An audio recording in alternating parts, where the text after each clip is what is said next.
ये घटना है सन 1669-70 की।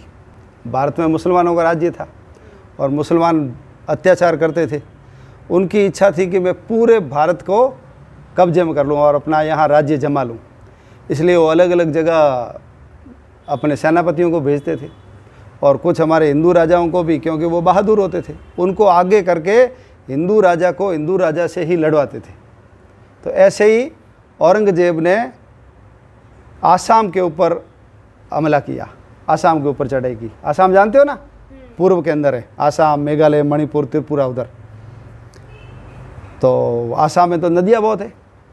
और जब वहाँ के राजा को पता लगा कि औरंगजेब के सैनिक आ रहे हैं, तो उन्होंने अपने किले की मरम्मत का काम, वहाँ का एक सेनापति था, उसको कहा कि आप इसके किले की है ना मरम्मत करवाओ। तो सेनापति गया, उसने देखा कि यहाँ से किले की दीवार थोड़ी सी टूटी हुई है। तो उसने अपने मामा जी को कहा, रिश्तेदार होता है ना वो ज़्यादा नज़दीक होता है, और घर वाले को कहेंगे तो वो काम जिम्मेदारी से करेगा। तो उसने कहा, मामा जी रात भर जाग करके इस किले की दीवार की मरम्मत करनी है। क्यों? मौत का और दुश्मन का पता थोड़ी होता है, कभी भी आ सकता है वो। इसलिए रात भर लग करके और इसकी मरम्मत कर देना, उसकी रिपेयरिंग कर लेना। तो इसके मामा ने कहा, ठीक है कर दूंगा मैं।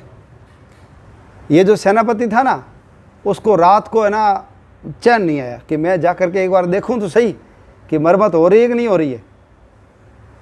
तो वो रात को गया अंधेरी रात के अंदर, और अंधेरी रात में जा कर के देखा तो उसके मामा जी सो रहे थे, और सारे सैनिक भी, काम करने वाले भी, सब क्या कर रहे थे? लेट गए थे। हाँ, लेट गए, सो गए थे।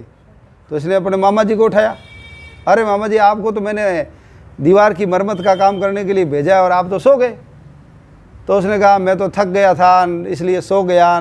मैंने देखा कि चलो मैं सोऊंगा तो कोई बात नहीं, मजदूर काम करते रहेंगे, मैं अभी काम करता हूँ, अभी करता हूँ, चिंता मत करो, मैं अभी रातों रात इसकी रिपेयरिंग करा लूँगा। लेकिन ये जो सेनापति था ना, उसको बहुत गुस्सा आया कि इतना महत्वपूर्ण काम था, यदि दीवार नहीं बनती और रात को सैनिक, शत्रु के सैनिक आ जाते तो वो सारे के सारे किले में घुस जाते और हमारे सारे लोगों को मार डालते। तो उसने कब्जा कर लेते। तो इसको बहुत गुस्सा आया, मामा आया तो है, क्या हो गया? और उसने अपनी तलवार निकाली और कहा, देश से बढ़ कर के मामा नहीं, मेरा देश बड़ा, मामा बड़ा नहीं, ऐसा लापरवाह मामा कोई काम का नहीं। और उसने अपने तलवार के एक ही झटके से अपने मामा की गर्दन काट दी और सारे सैनिक डर गए, अरे अपने मामा को ही मार दिया। तो उसने कहा, आप हड़बड़ाने की ज़रूरत नहीं है, डरने की ज़रूरत नहीं, जाओ और रातों रात इस दीवार को तैयार करो। और फिर वो सब लोग लगे और फटाफट दीवार तैयार होगी। डर की वजह से, क्योंकि डर गए ना कि ये मामा को मार सकता है, तो हम क्या चीज़ है।